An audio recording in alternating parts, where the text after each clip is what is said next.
말씀 보겠습니다. 에베소서 1장 15절에서 23절 말씀입니다.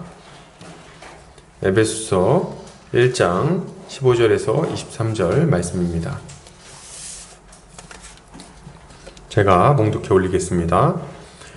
이로 말미암아 주 예수 안에서 너희 믿음과 모든 성도를 향한 사랑을 나도 듣고 내가 기도할 때에 기억하며 너희로 말미암아 감사하기를 그치지 아니하고 우리 주 예수 그리스도의 하나님 영광의 아버지께서 지혜와 계시의 영을 너희에게 주사 하나님을 알게 하시고 너희 마음의 눈을 밝히사 그의 부르심의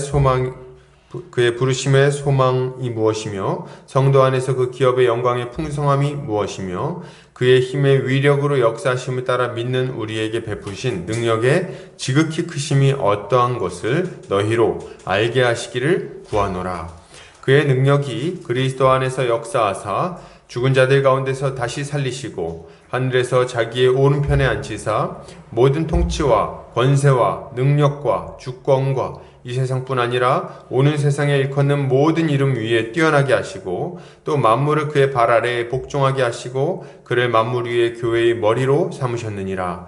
교회는 그의 몸이니 만물 안에서 만물을 충만하게 하시는 이의 충만함이니라. 아멘. 에베소서 1장 15절에서 23절까지 교회 안에 부어진 충만한 능력이라는 제목으로 말씀 보도록 하겠습니다. 이 시대에 한국 교회를 보면서 저는 참 한국 교회가 점점 무기력해지고 있다 이런 생각을 하게 됩니다. 한때 한국 교회는 매우 활동적이고 역동적인 모습을 가지고 있었어요. 천막만 쳐도 사람들이 모여서 교회가 성장했고 각 캠퍼스마다 여러 선교단체들이 세워지고 복음이 전파됐습니다. 사회 각 영역에서 성도들이 열심히 활동함으로 좋은 영향력을 끼쳤고요. 그리고 또 많은 사람들은 그걸 보면서 교회를 나올 수 있었습니다. 그런데 안타깝게도 어느 순간 한국 교회는 힘을 많이 잃어버렸다는 생각을 하게 됩니다. 덩치는 커졌을지 모르겠지만 영향력은 더 많이 줄어든 것 같습니다. 자신감도 잃어버렸어요. 도리어 세상의 조롱거리가 되어서 자신이 교회 다닌다는 것도 말하기 힘든 상황이 되지 않았는가 생각을 하게 됩니다. 그 이유가 뭘까요? 저는 그 이유를 교회가 능력을 잃어버렸기 때문이라고 생각합니다. 능력을 잃어버렸다. 진리와 진리를 아는 지식에서 나오는 거룩한 능력, 이것이 교회 안에서 점차 안 보이고 있기 때문에 자연스레 세상 속에서도 그 영향력을 잃어버리게 된 것입니다. 그렇다면 교회가 다시 건강한 모습을 찾고 힘있게 사명을 감당하기 위해서는 어떻게 해야 될까요? 어떻게 해야 될까요? 오늘 본문을 통해서 이에 대해서 함께 살펴보려고 합니다. 오늘 사도 바울은 에베소 교회의 소식을 듣고 하나님께 깊이 감사를 드립니다. 오늘 15절에 보면 주 예수 안에서 에베소 성도들의 믿음과 모든 성도들을 향한 사랑을 자신이 들었다고 말하고 있어요.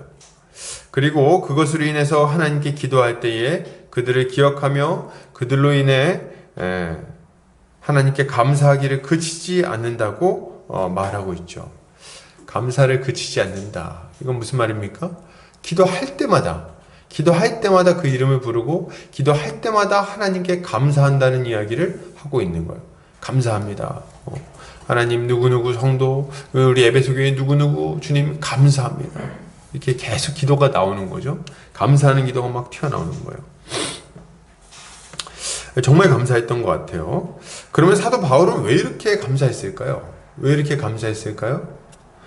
그 이유는 그들 안에서 삼위의 하나님의 구원 사역이 아름답게 열매 맺고 있다는 것을 확인하고 그 소식을 들었기 때문에 감사하는 것입니다. 에베소 교회에는 구원의 증거와 참된 교회의 증거가 분명히 나타나고 있었던 거예요. 이렇게 얘기를 했을 때 좀 전에 했던 설교를 기억하시는 분은 이런 생각할 수 있어요. 그런데 우리 에베소서 처음 들어갈 때 에베소 교회는 좀 문제가 있는 교회라고 하지 않았습니까? 그렇죠? 그래서 이렇게 편지 쓰는 거라고 하지 않았나요? 예, 맞아요. 에베소 교회에는 많은 문제가 있었습니다. 유대인과 이방인 사이에 분열과 다툼이 있었고, 또 하나 되지 못하고 파당을 가르고 각자 자기를 위해 살아가는 모습이 있었습니다.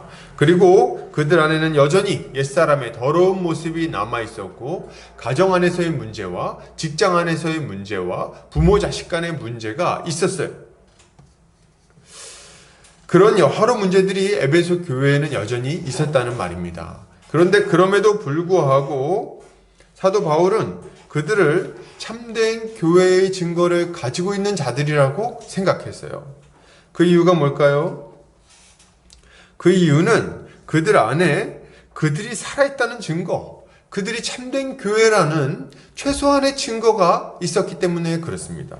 그들 안에 그런 부족한 모습이 있었지만 그 부족한 모습과 함께 그 참된 교회의 증거가 나타나고 있었기에 사도 바울은 그들이 죽은 자가 아니요 살아있는 자요, 또 죽은 교회가 아니라 살아있는 교회라고 여긴 것입니다.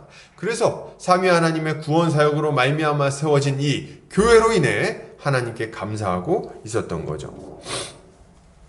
이걸 볼 때 여러분, 우리 어떤 교회를 보면서 이렇게 생각하시면 안 돼요. 야, 이 교회가 참 이런저런 문제가 있구나. 그러니까 저 교회는 가짜야. 이렇게 얘기하면 됩니까? 안 됩니까? 안 된다 이거죠. 안 된다. 여러분, 우리는 교회가 좀 다소간의 문제가 있다 할지라도 그 안에 참된 생명력, 참된 살아있는 교회의 증거, 이런 것들이 나타난다면 그 교회를 죽은 교회로 여기거나 혹은 가짜로 부르거나 아니라고 생각하면 안 된다는 거죠. 자, 그렇다면 이들이 살아있다는 증거, 에베소 교회가 참된 교회라는 증거는 도대체 뭐였을까요? 그 증거는 뭡니까?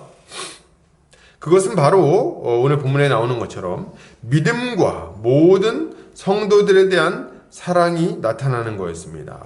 자, 우리 15절 같이 한번 읽어볼까요? 자, 시작. 이로 말미암아 주 예수 안에서 너희 믿음과 모든 성도를 향한 사랑을 나도 듣고. 사도 바울이 이걸 들었어요. 사도 바울이 들으니까 에베소 교회에 믿음이 있다는 거예요. 참된 신앙 고백이 있었다. 그리고 그들이 이 믿음에 합당한 사랑의 열매가 지금 나타나고 있다. 이 소식을 들은 거죠. 그걸 듣고 이들이 살아있다는 것을 사도 바울이 알고 감사했던 것입니다. 하나씩 좀 살펴보면, 먼저 이 에베소 교회에는 믿음이 있었어요. 바른 믿음, 참된 믿음이 있었습니다. 참된 신앙 고백이 있었다는 말을 하는 거예요. 요한계시록에 보면 에베소 교회를 이렇게 평가하고 있습니다. 계시록 2장 2절에서 3절입니다. 주보 뒷면을 참고하시면 됩니다. 내가 내 행위와 수고와 내 인내를 알고 또 악한 자들을 용납하지 아니한 것과 자칭 사도라 하되 아닌 자들을 시험하여 그의 거짓된 것을 내가 드러낸 것과 또 내가 참고 내 이름을 위하여 견디고 게으르지 아니한 것을 아노라, 이렇게 평가를 하고 있습니다. 주님은 에베소 교회가 수고하고 인내했다고 말하고 있어요. 그리고 악한 자들을 용납하지 않고 자칫 사도라 하되 아닌 자들을 시험하여 그 거짓을 드러냈다고 말하고 있습니다. 그걸 분별했어요. 이것은 에베소 교회가 거짓 교리를 가르치는 거짓 선생들을 분별해내고 참된 복음을 따르고자 했다는 것을 알려주고 있는 것입니다. 이것을 볼 때 에베소 교회 안에는 올바른 복음이 선포되고 있었고 그에 대한 믿음의 고백이 있었다는 것을 알 수 있는 거예요. 또한 에베소 교회는 모든 성도들에 대한 사랑도 가지고 있었습니다. 그러니까 진리를 가지고 진리로 이렇게 분별해내는 능력을 가지고 있었을 뿐 아니라 그들 안에 이 진리에 합당한 열매가 맺혀지고 있었다는 거예요. 자, 모든 성도들에 대한 사랑. 이 사랑이 왜 중요합니까? 사랑이야말로 그들의 믿음이 참되다는 것을 확실하게 보여주는 증거가 되기 때문에 그렇습니다. 사도 바울은 에베소 교회의 모든 성도를 향한 사랑이 나타났다고 말하고 있는데 이것은 아마 사도행전 2장에 나오는 초대 교회의 모습이 이 에베소 교회 안에도 나타났던 것으로 우리가 생각할 수 있습니다. 그럼 사도행전 2장에 어떤 모습이 나타났죠? 사도행전 2장에는 보면은 이제 사람들이, 우리 성도들이 모이기를 힘썼고, 첫째로, 그리고 사도의 가르침을 받았으며 서로 교제하고 떡을 떼었어요. 그리고 기도하기를 아주 힘썼죠. 그뿐 아니라 이들은 과부를 구제하는 일에 힘썼고 교회 안에 약자를 돌보는 사역을 열심히 했습니다. 아주 열심히 했어요.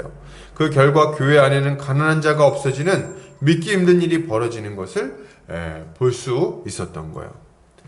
정말 놀랍지 않습니까? 교회 안에서 막 모이기를 힘쓰고 서로 기도하고 말씀을 나누고 떡을 떼고 같이 막 뜨겁게 사랑하면서 이렇게 살아가니까 그 안에서 심지어는 가난한 자가 없어지는 일까지 막 발생하는 거예요. 교회 안에 다툼이 줄어들고 미워하는 일이 줄어들고 가난 가운데 고통받는 이들이 서로 도움으로 말미암아 없어지는 겁니다. 지금 초대 교회의 성도들은, 특별히 에베소 교회의 성도들은 주님의 말씀처럼 서로 사랑함으로 자신들이 예수 그리스도의 제자임을 아주 확실하게 드러내고 있는 거예요. 주님은 말씀하십니다. 요한복음 14장 21절입니다. 같이 읽겠습니다. 나의 계명을 지키는 자라야 나를 사랑하는 자니 나를 사랑하는 자는 내 아버지께 사랑을 받을 것이요 나도 그를 사랑하여 그에게 나를 나타내리라. 아멘. 자, 뭐라고 말합니까? 나의 계명을 지키는 자라야 나를 사랑하는 자다. 나를 사랑하는 자는 계명을 지킨다. 그리고 그는 아버지께 사랑받을 것이고 나에게도 사랑받을 것이다. 이렇게 얘기를 하는 거죠. 그러면 우리 주님의 계명은 뭡니까? 우리 주님의 계명, 또 이렇게 말씀하세요. 요한복음 13장 34절. 새 계명을 너희에게 주노니 서로 사랑하라. 내가 너희를 사랑한 것 같이 너희도 서로 사랑하라. 예, 우리 주님이 주신 계명이 뭐예요? 서로 사랑하라는 거예요. 서로 사랑해라. 그러니까 서로 사랑하는 것이 그들이 예수님을 사랑하는 증거가 되고 그들이 참된 믿음을 가지고 있다는 분명한 증거가 된다는 겁니다. 우리는 이것을 보면서 참된 교회가 어떤 성격을 가지고 있는지를 분명히 알 수가 있어요. 그게 뭡니까? 첫째로는 참된 교회는 진리를 배우고 확신하고 그 안에 거하는 교회입니다. 이게 참된 교회예요. 복음을 알고 그것을 믿는 교회를 말하는 거죠. 만약 어떤 교회가 참된 교회라면 그 교회는 부지런히 복음을 전파하고 가르칠 거예요. 온 성도들이 다 같이 배우기를 힘쓸 것이고 그것을 통해서 하나님과 그분의 은혜에 대해서 알아갈 것입니다. 배우기를 아주 힘쓸 거라는 거예요. 그리고 이것을 입으로 고백하겠죠. 여러분, 입으로 고백한다는 건 무슨 말입니까? 그냥 이렇게 듣고 끝나지 않는다는 거예요. 복음을 듣고 그것을 말할 수 있을 정도로, 또 심지어는 잘못된 가르침이 들어왔을 때 그것을 분별할 수 있을 정도로 진리를 분명하게 알고 고백한다는 것을 의미하는 겁니다. 그런 능력을 가져야 된다는 거예요. 뭐 이렇게 교회 안에 보면은 이래도 흥 저래도 흥 뭐 이렇게 하시는 분들이 있을 수 있는데 안 됩니다. 그래서 안 되는 거예요. 그래서 이렇게 얘기해도 좋고 저렇게 얘기해도 좋고 이래도 아멘 저래도 아멘. 그래서 누가 율법주의를 얘기해도 아멘이고 누가 와가지고 신비주의를 얘기해도 아멘이고 누가 와가지고 이단 사설을 얘기해도 아멘이고 말이죠. 그러면은 그것은 참된 교회의 모습을 갖추었다고 말하기 어렵습니다. 그것은 잘못된 모습인 거예요. 어떤 상황에서도 진리를 분명히 알고 선포하고 분별할 수 있는 것이야말로 참된 교회의 모습이라고 말할 수 있는 것입니다.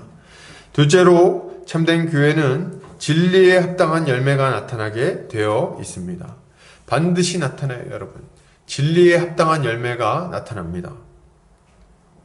어떤 교회가 살았는지 아니면 죽어 있는지를 보려면 그 교회 성도들이 서로 사랑하는지를 보면 알 수 있습니다. 만약 그 교회가, 어떤 교회가 서로 사랑하고 돌보고 서로를 위하고 위로하고 챙기고 서로 이렇게 함께 하기를 애쓴다면, 그렇다면 그 교회는 예수님을 사랑하는 참된 교회라고 말할 수 있습니다. 네, 그러면 참된 교회인 거예요. 그러면 살아있는 교회인 거예요. 그 모습이 없다면 어떻습니까? 서로 관심도 없고 서로 위로하지도 않고 격려하지도 않고 돌보지도 않고 연락도 안 하고 그런다면 어떻습니까? 그러면 이제 그 교회는 참된 교회라고 말하기 어려운 거죠. 그런 면모를 갖췄다고 말하기 어려운 거죠. 여러분, 우리 보금자리 교회 안에 이런 참된 믿음의 모습이 나타나야 되겠습니다. 두 가지. 뭡니까? 첫 번째, 진리를 믿는 믿음이 있어야 된다. 그 믿음의 고백이 있어야 된다. 두 번째 뭡니까? 이 믿음에 합당한 열매가 맺혀져야 된다. 어떤 열매요? 사랑의 열매가 맺혀져야 된다. 이렇게 말씀드리고 싶습니다. 우리 교회가 세상 속에서 영향력을 발휘하며 정말 빛과 소금으로서 자리하기 위해서 우리에게 필요한 모습은 이런 거예요. 진리를 바르게 믿고 그 믿음에 합당한 열매를 맺는 것. 여러분, 이게 우리 안에 나타나야 됩니다. 우리 교회가 살아있다는 증거예요. 우리 교회가 주님께 칭찬받는 증거입니다. 그것이 칭찬받을 수 있는 근거. 우리 보금자리 교회의 이름은 어떤 의미를 가지고 있나요? 혹시 알고 있으십니까? 보금자리 교회의 이름? 그냥 딱 들으면 알죠? 약간 직관적으로 알 수 있게 이름을 지었는데, 보금자리 교회는 복음을 그 중심에 둔 교회라는 의미를 가지고 있어요. 그래서 복음을 선포하고 가르치고 복음 안에서 교제를 나누는 교회다. 그리고 복음으로 말미암아 하나 된 성도들이 함께 사랑하며 살아가는 보금자리 같은 교회다. 이런 의미에서 보금자리 교회라고 이름을 지었어요.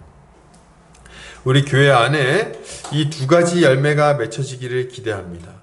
이런 열매가 맺혀져야 돼요. 이것이야말로 우리가 삼위 하나님의 은혜로 탄생한 참된 교회라는 증거가 될 것이며, 하나님이 이 교회 안에 거하시고 다스린다는 분명한 증거가 되는 거죠. 그럼 뭐가 참된 교회의 증거입니까? 이거 잘 좀 생각하세요. 잘 생각하세요. 어떤 분들은 보니까 가가지고 이렇게 막 손 얹고 딱 기도하면 그냥 막 확 병이 나와버리면 와 저거 진짜다 막 생각하거나, 혹은 또 이렇게 막 뭡니까 와가지고 이렇게 내가 기도해보니까 엊그저께 잘못을 저질렀지 이렇게 하는 교회가 이제 진짜라고 생각하거나, 동쪽으로 가면 귀인을 만날 것이라는 이런 얘기를 하는, 예언하는 교회가 정말 능력 있고 어떻게 참된 교회다 이렇게 생각을 하거나 말이죠. 그렇게 할 수 있어요, 여러분. 혹은 교회가 좀 아주 커다래가지고 가면은 아주 그냥 아주 여러 가지로 풍족해가지고 힘 있는 그런 교회. 그게 아주 살아있는 교회다 이렇게 생각할 수 있다는 거예요. 근데 여러분 그렇지 않아요. 여러분 그렇지 않습니다. 여러분 참된 교회는 그것으로 알 수 있는 게 아니에요. 뭘로 압니까? 그 교회 안에 참된 믿음의 증거가 있는가, 믿음의 고백이 있는가, 바른 교리, 복음이 그 안에 있는가, 그리고 이 복음에 합당한 열매가 그들 안에 맺혀지고 있는가, 이걸 통해서 그 교회가 참된지 아닌지를 알 수 있다는 거예요. 규모는 상관이 없어요, 여러분. 규모가 엄청 크고 사람도 많은데 그 안에 복음이 없으면 어떡합니까? 신천지 같이 극단적인가요? 혹은 교회가 아주 큰데 사랑이 없으면 어때요? 또 사랑이 없으면 서로 그냥 대면 얼굴도 안 보고 인사도 안 하고 만나면 그냥 으르렁거리고 그러면 어떻습니까? 그 교회에 정말 참된 교회의 어떤 열매들이 맺혀지고 있다고 볼 수 있습니까? 아니, 그럴 수 없는 거죠. 우리는 우리 교회 안에 그 열매가 있는지를 살펴보고 이런 교회의 열매가 맺혀지는 것을 위해서 우리가 힘써야 될 거예요. 자, 그렇다면 이런 교회, 참된 교회의 모습을 계속해서 유지하고 더 풍성하게 나타내기 위해서는 어떻게 해야 될까요? 어떻게 해야 될까요? 사도 바울은 에베소 교회의 소식을 듣고 하나님께 기도할 때마다 감사한다고 고백한 이후에 이제 그들을 위해서 기도한다고 계속해서 말을 합니다. 기도한다 이렇게 말하고 있어요. 왜 기도합니까? 그들이 지금의 모습을 계속해서 유지할 뿐 아니라 더 나은 모습을 갖추게 되는 것을 기대하면서 기도하는 거예요. 그렇겠죠? 그죠? 왜 기도해요? 더 좋아지는, 지금 잘하고 있으면 계속 잘할 수 있도록, 그리고 더 지금까지보다 더 잘할 수 있도록 위해서 기도하는 거 아닙니까? 그렇게 기도하고 있는 거예요. 문제가 있으면 해결되고 말이죠. 그걸 기대하는 마음으로 기도를 하고 있는 것입니다. 그래서 사도 바울이 기도하는데 어떤 기도를 합니까? 에베소 교회가 하나님이 베푸신 은혜에 대해서 더욱 확실하고 풍성하게 알게 해주시기를 간구합니다. 다시 뭘 구한다고요? 알게 해주시기를 구합니다. 알게 해주시기를. 하나님이 그들에게 지혜와 계시의 영을 부어주셔서 그들이 하나님이 베푼 은혜와 능력이 무엇인지를 알게 해주셨으면 하는 마음으로 간절히 기도한다는 거예요. 그들이 지금까지 자라던 모습을 계속 자라고 앞으로 더 풍성한 열매를 맺게 하기 위해서 하나님의 은혜를 더 풍성하게, 분명하게, 확실하게 알게 되기를 원한다고 기도한다는 거예요. 자, 왜 그렇습니까? 그 이유는 분명해요. 하나님이 베풀어 주신 은혜가 무엇인지를 알 때 그것을 더 풍성하게 누릴 수 있을 뿐만 아니라 그 은혜에 합당한 삶을 살아갈 수 있기 때문에 그렇습니다.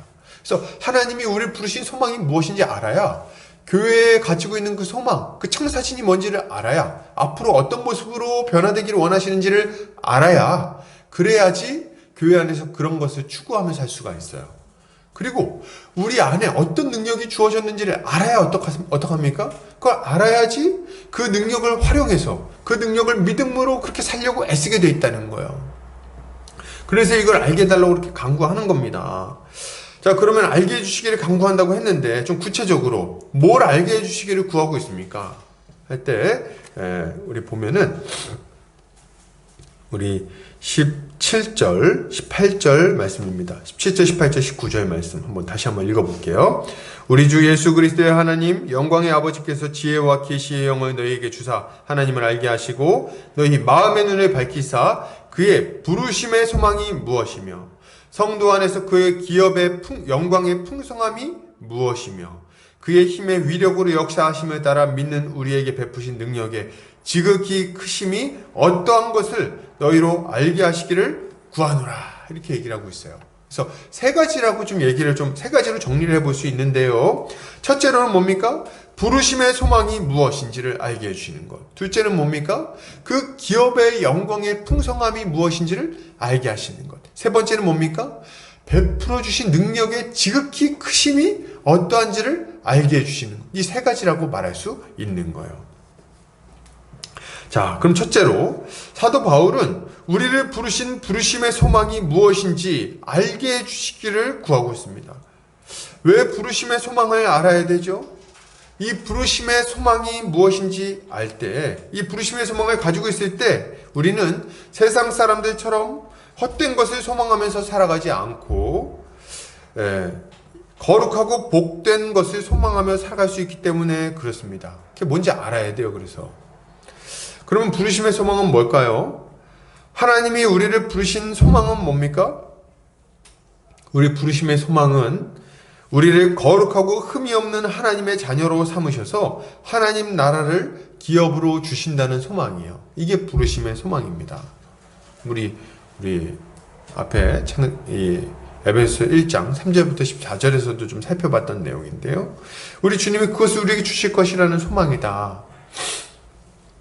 여러분, 우리는 원래 어떤 자들이었습니까? 이 부르심의 소망을 알려면 우리가 어떤 자들이었는지를 좀 생각해야 돼요. 어떤 자들이었냐면 우리는 죄와 비참 가운데 살아가던 자들이었어요. 원래 우리는 하나님과 원수가 돼서 그분을 대적하며 살던 자들이고 그 결과 영원한 멸망이 예비되어 있던 자들이죠. 아무리 발버둥 쳐도 우리 자신의 힘으로는 도무지 이런 비참한 현실에서 벗어날 수 없던 자들 말이죠. 우린 죄를 끊어낼 능력도 없었고 하나님이 원하시는 의를 행할 능력도 없었고 죄의 대가를 지불할 능력도 없었어요. 그런 능력이 아무것도 없었어요. 우린 영적으로 완전히 파산한 자들이었습니다. 죄에 완전히 짓눌려서 하나님의 심판을 기다릴 수밖에 없던 자들인 거예요. 우리가 그런 자들이야 이거죠. 죄 때문에. 그런데 여러분, 하나님이 이런 우리를 불러주셨어요. 우리 이름을 불러주셨습니다. 멸망의 구렁텅이 가운데 뒹굴면서 고통스러워하며 살고 있던 우리, 죄와 비참에 빠져가지고 도무지 헤어나오지 못하던 우리를 위해서 우리 주님이 이 땅에 오셨고 우리의 이름을 불러주셨다는 거예요. 종현아! 이렇게 불러주셨다는 거예요. 와라! 이렇게 불렀다는 거예요. 이름을 불러서 어떻게 합니까? 이름을 불러서 거기서 빠져나오게 하시는 거예요. 거기서 건져내시는 거예요. 그리고 어디로 들어가게 하십니까? 그 복된 하나님 나라의 백성이 되어 그 하나님의 다스림에 들어가 그 복을 누리며 살아가게 만들어 주셨다는 거예요.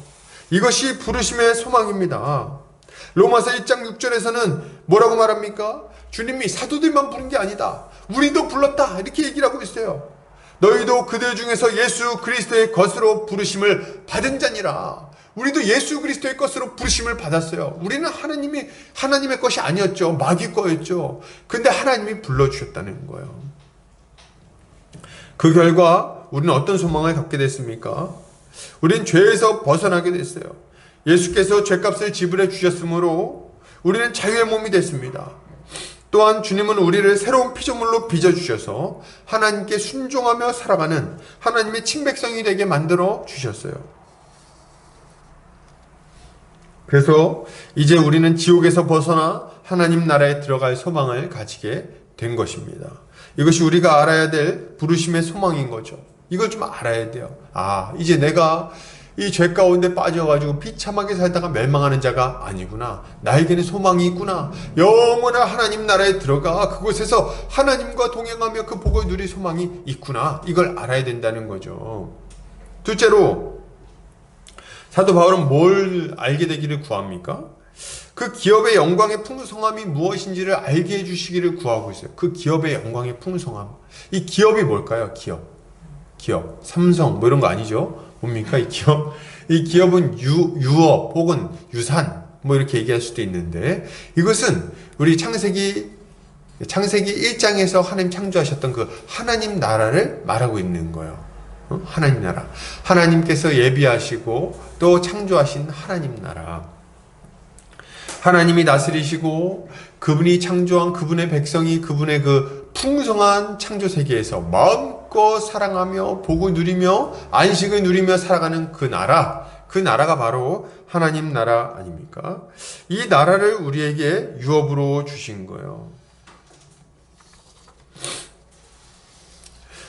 이 나라는 우리 주님이 우리 하나님께서 이 세상을 창조하실 때 이 땅에 있었지만 인간의 범죄로 말미암아 유보되게 되었죠. 그런데 예수 그리스도의 오심으로 말미암아 다시금 회복되어 다시금 이 땅에서 시작되게 되었고 주님의 재림으로 말미암아 완성될 것입니다.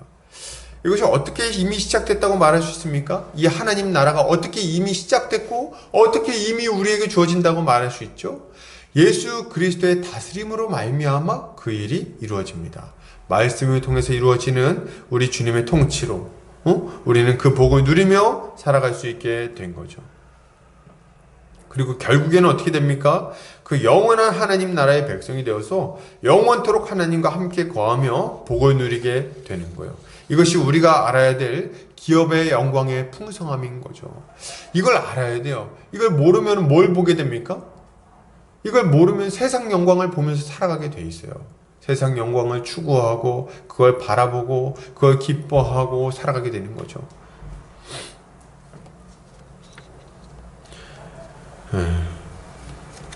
자, 셋째로 우리에게 알려주시는 것이 무엇입니까?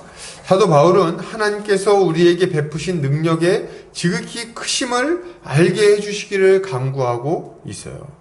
우리에게 베푸신 능력의 지극히 크심, 이것을 알게 해주시기를 구하노라. 왜 이걸 알아야 됩니까?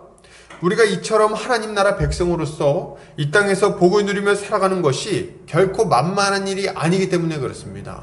그걸 막 누리며 살아갈 수 있어요. 그런데 그거 싫어하는 자가 있습니다. 그게 뭐예요? 마귀 사탄이 그것을 싫어합니다. 그래서 우리가 그것을 누리며 살아가지 못하도록 아주 강력하게 방해하고 있는 거예요.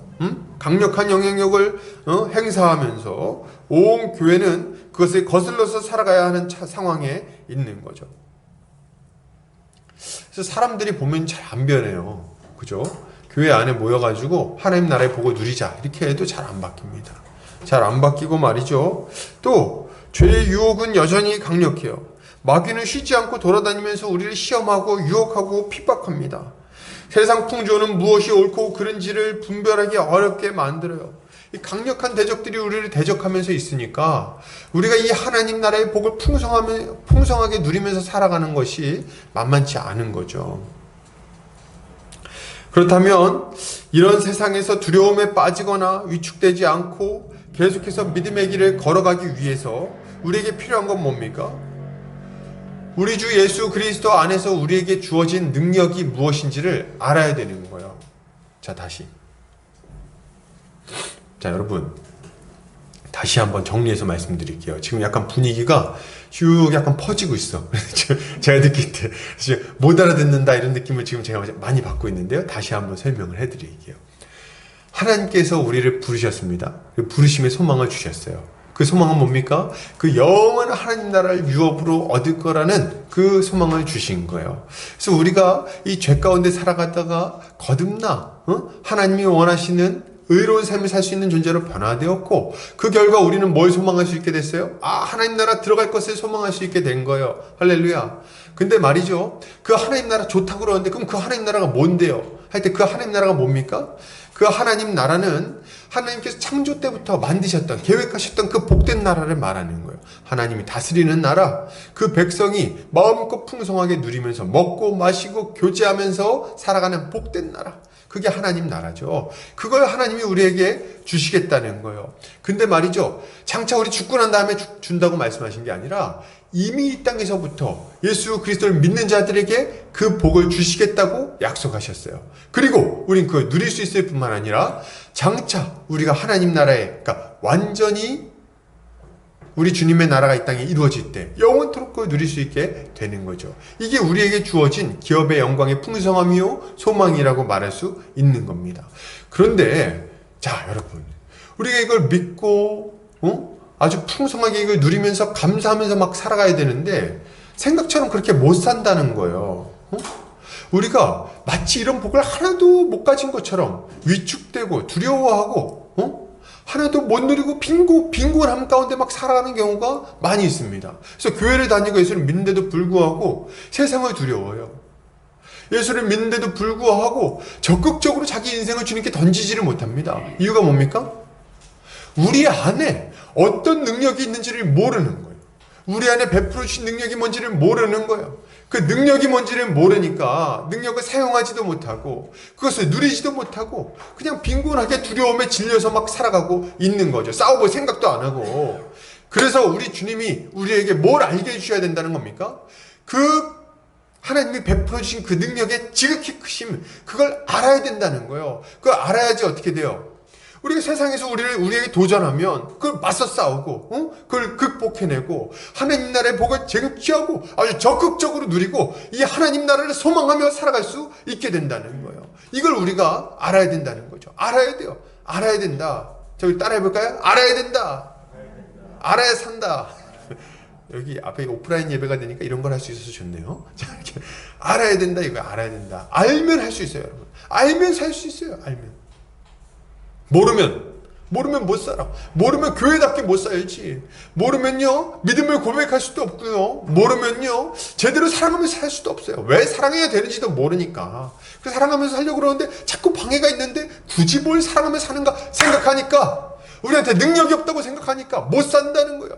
그래서 우리가 알아야 되겠어요. 좀 제발 알아야 되겠어. 뭘요? 복음이 무엇인지, 하나님이 우리에게 베풀어 주신 능력이 얼마나 큰지 여러분 알아야 된다 이거예요. 여러분, 그러면 어떻게 이거 알 수 있냐는 거예요. 어떻게 알 거예요? 어떻게 알 수 있습니까? 첫 번째로 먼저는 우리가 좀 배워야 돼요. 복음을 배워야 돼. 이걸 배워가지고 하나님께서 우리에게 베풀어 주신 것이 무엇인지를 좀 지식적으로 좀 알아야 되겠습니다. 듣지 못하고 배우지 못했는데 어떻게 알겠어요? 모르지. 그래서 상상합니까? 모르지. 여러분, 알려면은 배워야 돼요, 먼저. 자, 그런데 말이죠, 여러분, 배우는 것만으로는 충분하지 않습니다. 제가 배우는 걸 굉장히 강조하는 사람인데요, 배우는 것만으로는 하나님을 아는데 한계가 있어요. 왜냐? 이 배우는데도 불구하고 그걸 믿지 못하기 때문에 그렇습니다.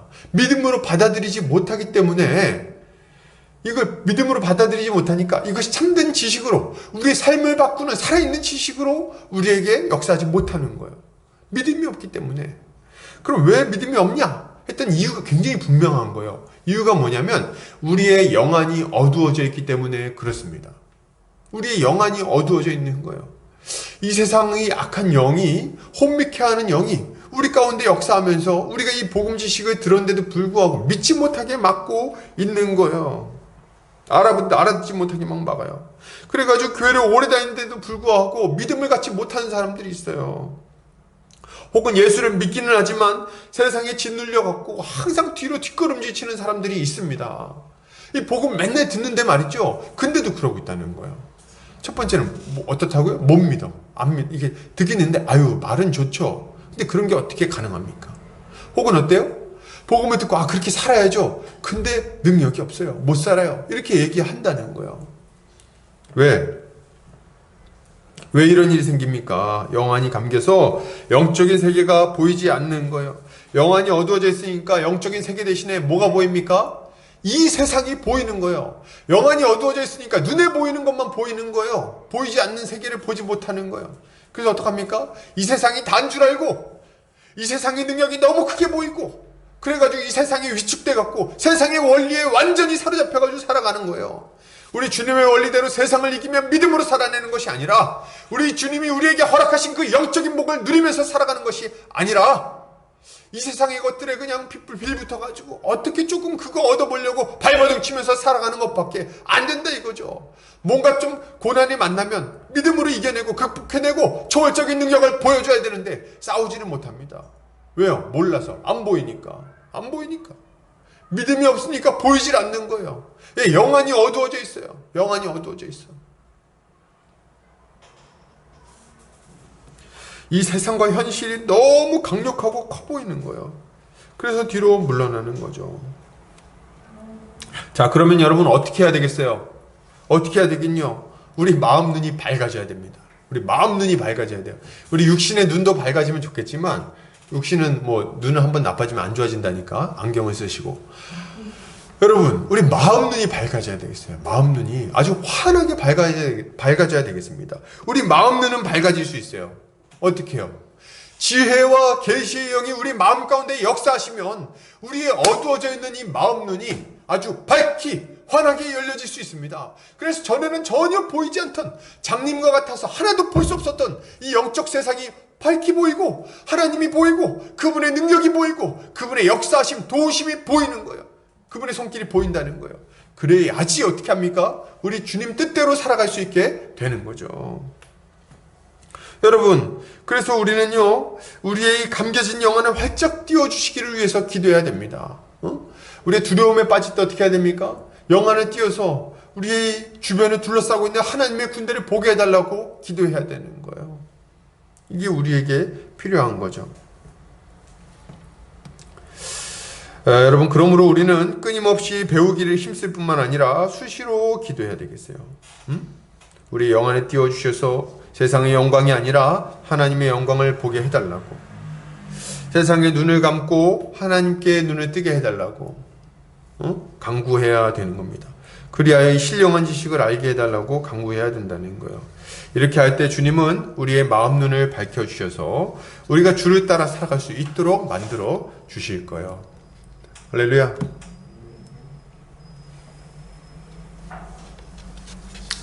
자, 그러면 우리에게 베푸신 하나님의 능력은 구체적으로 무엇입니까?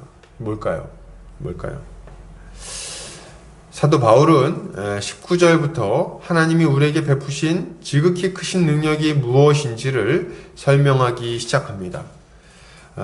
우리가 그렇게 능력이 많아요? 그게 뭔데요? 이렇게 물어볼 때 그 능력을 설명한다는 거예요. 그 능력은 하나님께서 그리스도께 베푸신 능력인데 그 능력이 지금 교회 안에 충만하게 역사하고 있는 거예요. 그리스도께 베푸신 능력이다. 사도 바울은 이 능력이 그리스도를 죽은 자들 가운데서 다시 살리신 부활의 능력이라고 설명을 하고 있습니다. 우리 20절 같이 한번 읽어볼까요? 자, 시작. 그의 능력이 그리스도 안에서 역사하사 죽은 자들 가운데서 다시 살리시고 하늘에서 자기의 오른편에 앉히사, 이렇게 얘기하고 있어요. 죽은 자들 가운데서 다시 살리셨다. 그 능력이, 우리에게 주어진 능력이 그리스도를 살리신 그 능력이다. 그 부활의 능력이다. 이렇게 얘기를 하고 있는 거죠. 여러분 이것은 단순히 죽은 자가 다시 살아났다는 정도로 이해해서는 여러분 안 되겠어요. 죽은 자가 그냥 살아났다 이렇게만 얘기해서는 안 됩니다. 그 정도로 이해하면 안 돼요. 분명 죽은 자가 살아나는 것은 대단한 일이지만 예수 그리스도의 부활은 어떤 임사체험한 사람들이 살아난 것과 같은 그런 종류의 살아남이 아닙니다. 그렇게 아니에요. 숨이 멎었다가 다시 숨을 쉬게 되었다. 이런 종류의 부활이 아닙니다. 그럼 부활에 대해서 이렇게 오해하시는 분들이 있는데 전혀 그렇지 않아요. 예수 그리스도는 이전과 같은 모습으로 살아나신 것이 아니라 완전히 새로운 피조물로서 영광스러운 몸을 가지고 다시 살아나셨어요. 그리고 이것을 통해서 하나님의 능력을 보여주셨죠. 이에 대해서 신학자 F.F. 브루스라는 분이 있는데 이렇게 말했어요. 그리스도의 죽음이 하나님의 사랑을 보여주는 탁월한 증거라면 그리스도의 부활은 하나님의 능력을 보여주는 탁월한 증거이다. 이렇게 얘기를 하고 있어요. 그래서 그분의 부활이 그분의 능력을 보여주고 있는 거예요. 이걸 로마서에서는 이렇게 말하죠. 로마서 1장 4절 성결의 영으로는 죽은 자들 가운데서 부활하사 능력으로 하나님의 아들로 선포되셨으니 곧 우리 주 예수 그리스도시니라. 아멘. 구약에서 하나님의 아들 혹은 하나님의 아들들은 하나님께서 창조하신 피조세계를 다시금 온전하게 회복시키는 사역을 감당하는 자로 묘사가 되고 있습니다. 그런 자로 기대가 되는 거예요. 그래서 하나님의 아들이 오면 이 망가진 이 피조세계를 다시금 온전하게 회복시키실 거야. 이게 계속해서 구약에 있었던 기대라는 거예요. 그런데 이 기대를 만족시키고 이 사명을 완수하기 위해서, 사명을 감당하기 위해서 이 땅에 오신 분이 있으니 그분이 누구십니까? 바로 예수 그리스도신 거예요. 그분은 이 땅에 오셔서 십자가 죽으심과 부활을 통해 만물을 다시금 새롭게 재창조하심으로 만물을 회복시키는 그 사역을, 구약에 있는 모든 선지자들이 간절히 기대했던 그 사역을 성취하신 거예요. 그 일을 우리 주님이 하셨다. 주님은 친히 새 창조의 첫 열매가 되셨고 그것이 바로 부활이죠. 이 부활을 기점으로 이 부활의 능력으로 만물을 새롭게 하시는 겁니다. 이게 우리 주님이 하시는 일인 거예요. 그래서 우리가 부활을 볼 때 이런 생각을 하셔야 돼요, 여러분. 어떤 생각이냐면, 야, 지금 죽은 사람이 살아났네? 와, 엄청 신기하다. 이럴 게 아니라 예수 그리스도의 부활은, 야, 하나님께서 이 어그러진 세상을 완전히 새롭게 재창조하는 일이 드디어 시작되었구나. 아주 그 결정적인 사건이 저 예수 그리스도 안에서 일어났구나. 저분으로 말미암아 모든 사람들, 어그러지고 죄와 사망의 권세 가운데 들어가서 멸망당할 수밖에 없던 자들이 부활 생명에 동참하게 되었구나. 완전히 새롭게 재창조될 수 있게 되었구나. 이거를 봐야 되는 거예요. 그래서 하나님 나라는 예수 그리스도 안에서 다시금 힘있게 성취되었고 시작됐다고 말할 수 있는 거죠. 그런 의미에서 그리스도를 부활하게 한 능력은 재창조의 능력이요, 새창조의 능력이라고 말할 수 있는 것입니다. 또한 이 능력은 예수 그리스도를 하나님 우편에 앉히셨고 모든 통치와 권세와 주권과 오는 세상에 일컫는 모든 이름 위에 뛰어나게 하셨어요. 21절 모든 통치와 권세와 능력과 주권과 이 세상뿐 아니라 오는 세상에 일컫는 모든 이름 위에 뛰어나게 하시고, 이렇게 얘기하고 있습니다. 이것은 그리스도께서 이 세상 임금인 마귀를, 그 마귀의 권세, 이 세상 권세 잡은 자, 그 강력한 자를 완전히 무릎 꿇리시고 그를 무장해제시키셨다는 것을 말하고 있는 거예요. 그래서 이 세상 임금, 이 세상을 붙들고 좌지우지하고 있던 자, 강한 자 마귀, 그를 완전히 결박해서 꼼짝 못하게 하고 그에게 속해 있는 자들을 건져낼 능력이 우리 주님 안에 있다. 이렇게 얘기를 하고 있는 거죠. 어떻게 우리 주님이 그렇게 하셨습니까? 십자가를 통해서 율법의 요구를 만족시키심으로 마귀의 권세를 완전히 무력화시키셨어요. 골로새서 2장 14절 15절 우리를 거스르고 불리하게 하는 법조문으로 쓴 증서를 지우시고 제하여 버리사 십자가에 못 박으시고 통치자들과 권세들을 무력화하여 드러내어 구경거리로 삼으시고 십자가로 그들을 이기셨느니라. 이렇게 말하고 있는 거죠. 무슨 말입니까? 이 세상 임금을 탁 목줄을 잡아다가 탁 무릎 꿇리고 율법을 무기로, 사망을 무기로 사람들을 위협하고 있던 그를 완전히 무력화시켜 버렸다는 거예요. 어디서? 십자가 위에서. 그리고 이 십자가 복음이, 그 복음의 능력이 지금 어디 안에 있는 겁니까? 교회 안에 있는 거죠. 그리고 이 능력은 만물을 주의 발 아래에 복종하게 했습니다. 이 능력이 예수를 하나님 보좌에 앉히셨을 뿐만 아니라, 하나님 보좌 우편에 앉히셨을 뿐만 아니라 만물을 다스리는 권세를 준 거예요. 이 표현은 그가 하나님의 통치권을 위임받아서 만물을 질서 있고 조화롭게 다스리신다는 것을 분명하게 보여주고 있어요. 그런 의미에서 예수 그리스도 안에 있는 능력은 만물을 통일시켜서 하나님께 복종시키시는 능력이라고도 할 수 있는 것입니다. 이러한 충만한 능력이 예수 그리스도 안에 주어져 있는 거예요. 예수 그리스도 안에. 자, 근데 제가 지금 막 열심히 얘기를 했는데 제가 왜 예수 그리스도의 그 능력에 대해서 이렇게 얘기를 많이 하는 겁니까? 예수님이 능력 있는 거 우리가 다 아는데 왜 이 얘기 하냐는 거예요. 그죠? 지금 약간 흐름을 못 잡으신 분들은 도대체 목사님이 예수님 위대하다는 얘기를 왜 저렇게 열심히 하실까? 물론 예수 만세인데 왜 저렇게 하실까? 이런 생각이 들 수 있어요. 근데 그 이유가 22절에 나옵니다. 또 만물을 그 발 아래 복종하게 하시고 그를 만물 위에 교회의 머리로 삼으셨느니라. 아멘. 이렇게 얘기를 하고 있는 거예요. 이 기가 막힌 얘기를 하고 있는 거예요. 여러분 이게 잘 시감이 안 나서 지금 놀라질 않는데 잘 들으세요. 지금 뭐냐면 부활의 능력, 마귀의 권세를 완전히 무력화시키는 능력, 이 하나님의 통치를 이 땅 가운데 실현해서 만물을 통일시키는 그 권세 있는 능력, 그 능력을 예수 그리스도가 가지고 계신데 그 충만한 능력을 가지고 계시는 예수께서 교회의 머리로서 우리와 함께하고 계신다 이 얘기를 하고 있는 거예요. 그러니 우리가 이 예수 그리스도의 그 모든 충만함을 받아 누리는 교회라고 말할 수 있다는 겁니다. 그 능력이 교회에 있다고 말하는 거예요. 자, 머리 이 얘기를 좀 해볼게요. 예수 그리스도가 교회의 머리가 되셨다 이렇게 얘기하니까 예수님이 우리 머리였구나. 우린 몸이고 우리가 없으면 예수님은 몸 없는 머리 이상한데? 이런 느낌을 받으실 수 있는데 그렇지 않아요. 그런 얘기를 하려는 게 아니라 이거 지금 무슨 얘기를 하는 거냐면 예수 그리스도가 머리라는 것은 몸과 머리가 연결되어 있다는 것을 첫 번째 이야기합니다. 둘은 한 몸이다. 연결되어 있다. 그래서 우리가 교회가 예수 그리스도와 연합되어 있다는 것을 말하고 있어요. 그리고 두 번째로는 머리가 하는 역할이 있어요. 머리는 무슨 역할을 하냐? 머리는 몸을 다스리는 역할을 해요.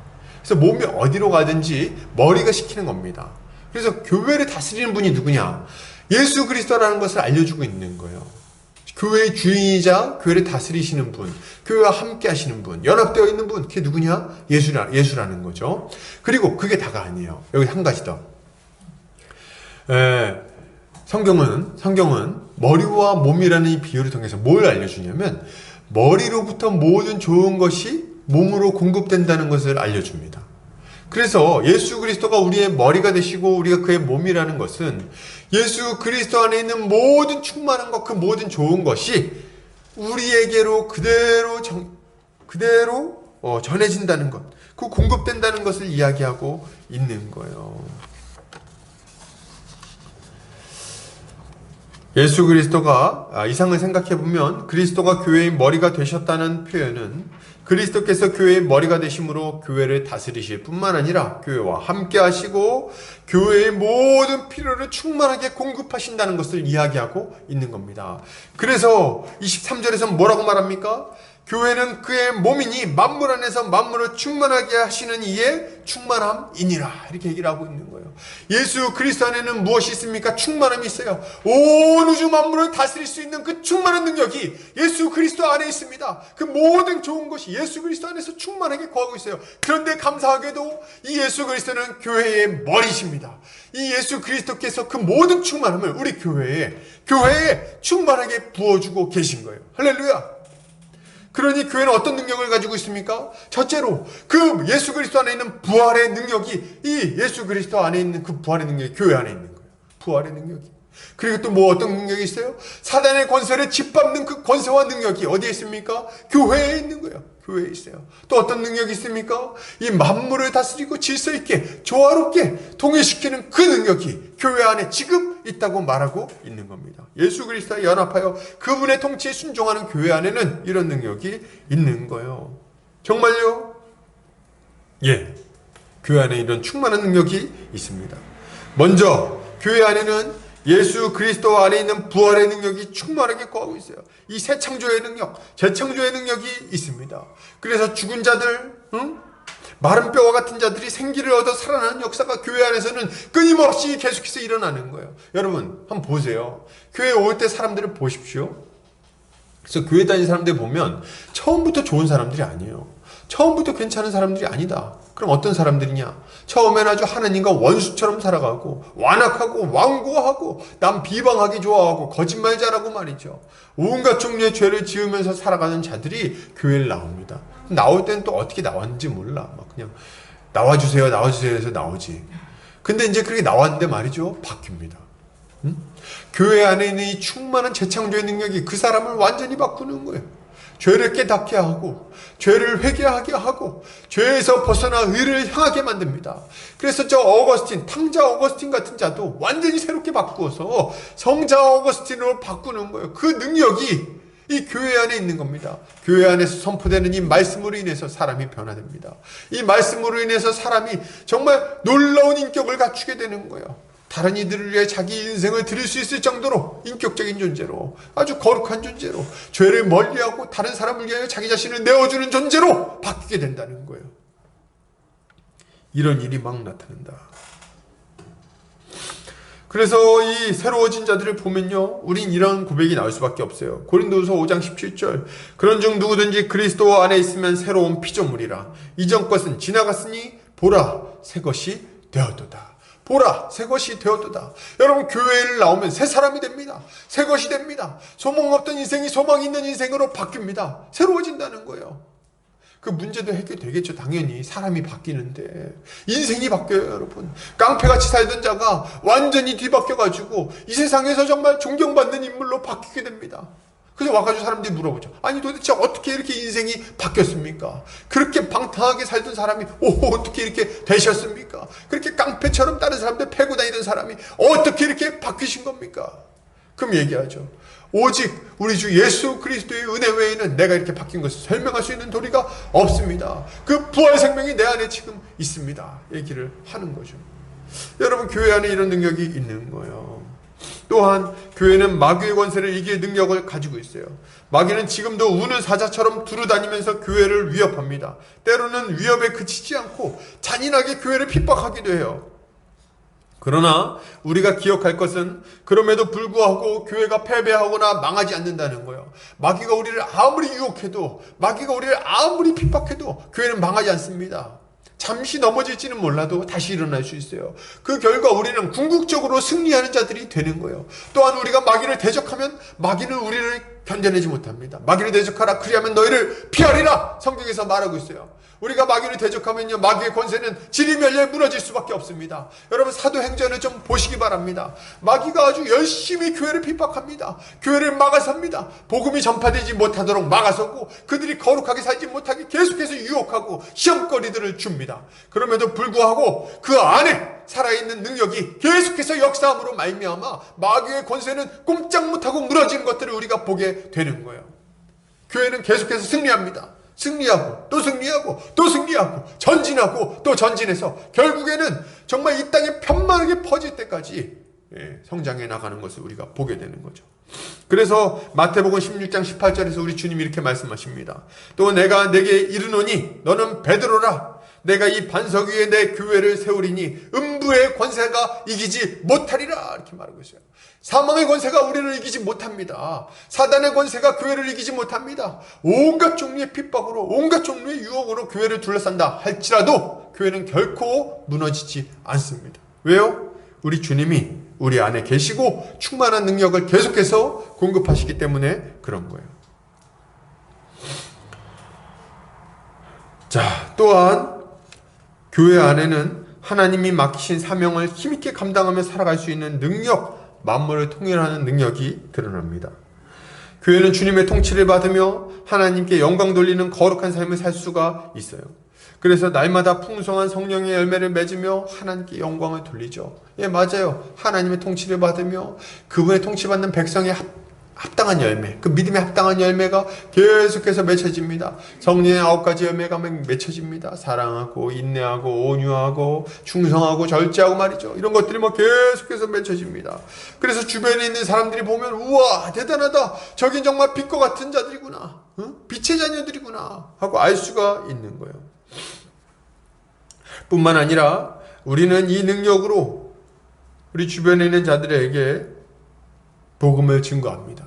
복음을 증거함으로 말미암아 어떻게 돼요? 하나님께 불순종하던 자들이 주님께 순종하는 역사가 일어납니다. 또 그들도 하나님 만물이 통일되는 그 사역에 동참하게 되는 거예요.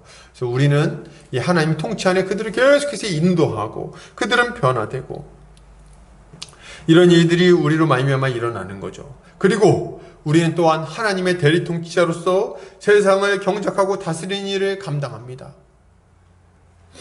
그래서 어디서 무슨 일을 하든지 간에 하나님의 영광을 충만하게 드러내는 거죠. 이것을 볼 때 교회야말로 세상이 어떤 방향으로 나아가야 하는지를 알고 인도하는 하나님의 일꾼이라고 할 수 있는 거예요. 할렐루야. 여러분, 교회 안에는 이처럼 그리스도의 능력이 충만하게 거하고 있습니다. 그러므로 우리는 우리 안에 주어진 이 충만한 능력에 감사하며 이것을 사용하고 적극적으로 누려야 되겠어요. 그래서 세상에 좀 위축되지 말고 담대하게 좀 살아가야 돼요. 마귀의 공격에도 위축될 것도 없어요. 담대하게 세상에서 주의 영광을 위해서 살아가야 됩니다. 이렇게 할 때 교회는 더욱 힘있게 열매 맺으며 우리 주님이 기뻐하는 모습으로 세워지게 될 것입니다. 여러분, 결론을 드립니다. 여러분, 교회는 진리를 믿고 진리에 합당한 사랑의 열매를 맺어야 됩니다. 이것이 교회의 모습인 거예요. 이것이야말로 살아있는 교회의 모습이라고 할 수 있는 거예요. 이것을 위해서 우리는 진리를 배울 뿐 아니라 지혜와 계시의 영을 주셔서 하나님이 베푸신 은혜와 능력이 무엇인지를 알게 해주시기를 구해야 되겠습니다. 이거 알아야 되겠어요. 예수 그리스도 안에서 주어진 그 충만한 능력이 무엇인지를 알게 해달라고 간구해야 돼요. 그리고 주님이 주신 그 은혜와 능력을 힘입어서 더 힘있게 교회를 세워나가야 할 것입니다. 이번 한 주간도 우리 주님이 주시는 은혜로 이렇게 우리 주님을 알아가며 승리하는 성도님들 되시기를 주의 이름으로 축복합니다. 같이 한번 기도하겠습니다.